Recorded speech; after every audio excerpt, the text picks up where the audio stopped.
dalam 2 hari ke depan saya itu udah berani sholat Jumat. Sebelumnya berbulan-bulan nggak sholat Jumat.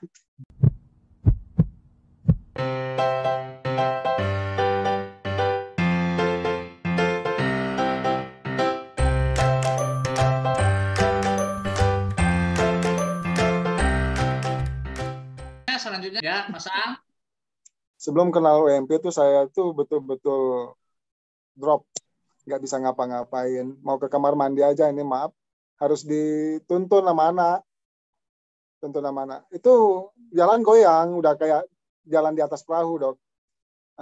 Badan seluruhnya sakit. Saya pernah sebut itu keracunan apa namanya? Kortisol. Keracunan dengan apa namanya itu hormon yang betul-betul hormon sedih, hormon takut itu kan, adrenalinnya terlalu tinggi, jadi kebanyakan memproduksi hormon-hormon itu, jadi betul-betul badan tuh seluruhnya sakit kayak orang sakau kayak gitu, nah Dok. Tapi sakau nggak minum obat gitu kan, nggak pakai drugs, tapi karena pikiran negatif, overthinking. Saya punya sifat yang overthinking, perfeksionis, seluruh banyak sifat buruk lah itu kan, jadi itu yang membuat saya tuh cepat sekali sakit itu kan, merasa badan itu kan itu.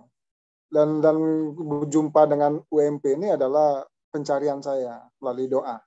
Saya waktu itu udah bingung sekali karena terakhir itu karena ada stresor dari cuaca panas, stresor desakan gas di asam lambung, stresor konflik dengan mertua, akhirnya saya jatuh pingsan dengan sebab-sebab stresor tersebut. Tapi sebenarnya awal saya terkena NC itu karena ada trauma masa lalu. Setelah saya pikir-pikir sekarang itu karena dari kecil saya itu menyaksikan konflik orang tua saya selalu ribut di hadapan saya.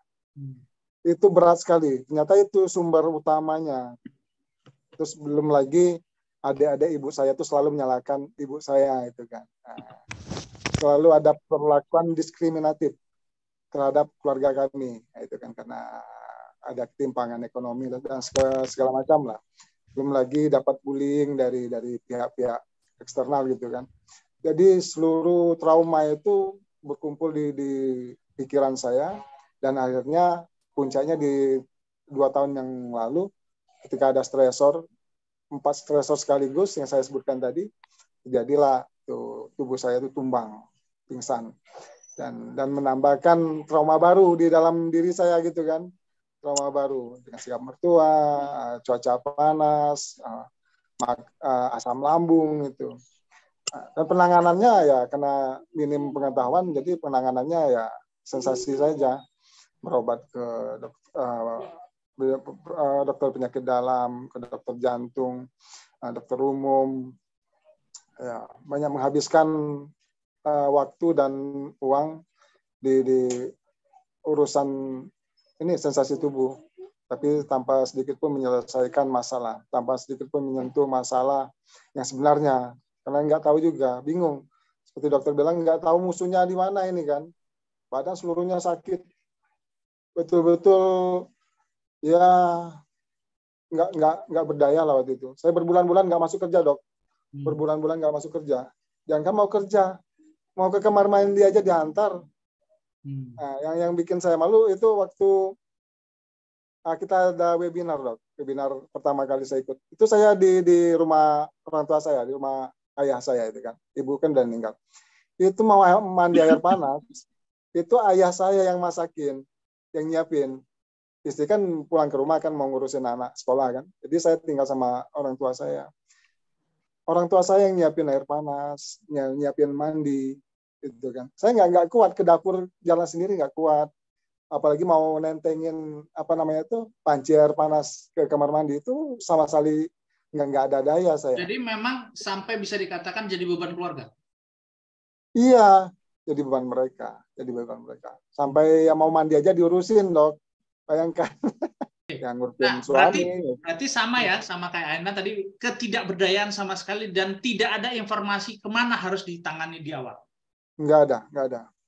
Kalau saya udah capek lah, udah ke orang pintar lah gitu kan, udah ke dari obat tradisional sampai ke supranatural apa namanya, ya kayak gitu Dok. Jadi Ya, tapi namanya orang mau sembuh kan dok, ya usahakan. ya, karena kenapa berpikir ke sana kan berarti karena sudah bolak-balik medis nggak tertangani kan, berarti makanya Iya, berpikir alternatif. Nah, perubahannya seperti apa ketika sudah masuk di UMP? setelah di webinar itu saya terbuka pikiran, lanjut ke join UMP. Di materi 1 saya udah dapat pemahaman lah bahwa penyebab anxiety disorder itu adalah trauma masa lalu. Jadi ini sangkutannya dengan penyakit sampah pikiran. Saya baru sadar di situ, oh ternyata ini yang menyebabkan badan saya seluruhnya sakit karena banyak sampah di pikiran, banyak tumpukan pikiran negatif itu kan, yang tidak diselesaikan, tidak dibuang itu kan. Terus mengaktifkan survive mode, itu kan mode siaga dalam tubuh. Karena selalu siaga, terus kortisolnya jadi berproduksi lebih dari batasan, itu kan adrenalinnya jadi terpacu, akhirnya juga metabolisme itu kacau dan terjadilah banyak sensasi. Oh ini ternyata masalah saya. Saya pahamnya di situ dok. Di materi 1 saya udah paham. Jadi ketika saya tahu penyebabnya penyakit saya itu, saya udah kayak 40% sembuh. Karena udah tahu nih masalahnya apa nih kan. Tinggal cari obatnya nih kan, cari caranya. Masalahnya udah ketemu nih. Itu. Kalau selama ini kan sebelum di UMP saya betul-betul nggak tahu masalahnya apa. Pasrah aja.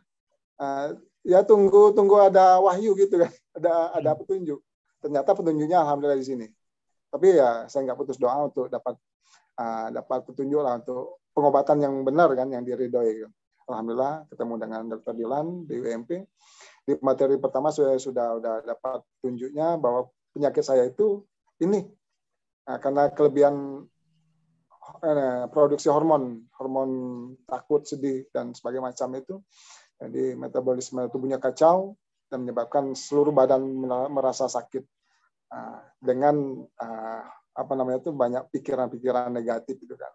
Karena memang dasarnya saya mengakui saya tuh overthinking. Perfeksionis dan segala macam, itu yang menyebabkan saya itu parah dalam menanggung derita lah dalam hidup saya. Oke, jadi kalau di flashback lagi, sejak materi berapa bisa merasa berdaya mengatasi itu? Kan tadi udah tahu ya polanya di Aina kan, di UMP ini untuk bisa sembuh pertama harus ngerti apa itu sampahnya atau event yang dipermasalahkan apa oleh bawah sadar, kemudian cara mempermasalahkannya apa, dan kemudian mengatasinya dengan apa. Nah, mulai bisa berdaya dan bisa bertarung menjadi pemenang itu mulai materi berapa? Ya, sekarang pun terus bertarung sebenarnya kan. Saya sedikit jelaskan dok. Saya lebih unik mungkin dari Aina ya. Bukan saya membandingkan masalah. Aina udah tahu traumanya itu kan, sampah masalahnya itu. Tapi saya bertumpuk-tumpuk terlalu banyak sampah. Nah, jadi saya tuh bingung kalau datang sensasi lagi ini yang mana lagi ini kan. Saya korek-korek lagi itu sampahnya sampai ketemu, saya rilis lagi gitu kan, saya urai lagi. Nah, dan saya sekarang tetap bertarung, tapi saya udah punya modal. Nah, mulai berdayanya itu di materi keempat. Nah, di materi 2 itu setelah ada skill remedial itu udah mulai itu. Tapi puncaknya mungkin di materi 4 di reframing dok ya, dengan terapi meja. Itu sangat fenomenal itu. Dalam 2 hari ke depan saya itu udah berani sholat Jumat. Sebelumnya berbulan-bulan nggak sholat Jumat. Kan aneh. Gitu kan. Ya, setelah saya reframing dan saya hancurkan kaki-kaki meja dan semuanya, saya udah berani ke masjid. Itu kan walaupun masih diantar oleh nebeng lah sama tetangga kan, tapi udah berani. Terus udah berani juga caleg-caleg sambal. Itu selama ini ada 1 butir aja biji cabai di piring, saya bisa nggak jadi makan. Tapi setelah di reframing dan terapi meja, saya udah berani tuh colek sambal, saya cicip-cicip. Oh ternyata sambal gini rasanya. Dan sekarang sudah. Berarti udah berapa tahun nggak makan? Udah berapa lama nggak makan obat? Udah berapa lama nggak makan cabai? Udah selama NC dok. Berarti berapa bulan? Hampir setahun lah, udah setahun lebih.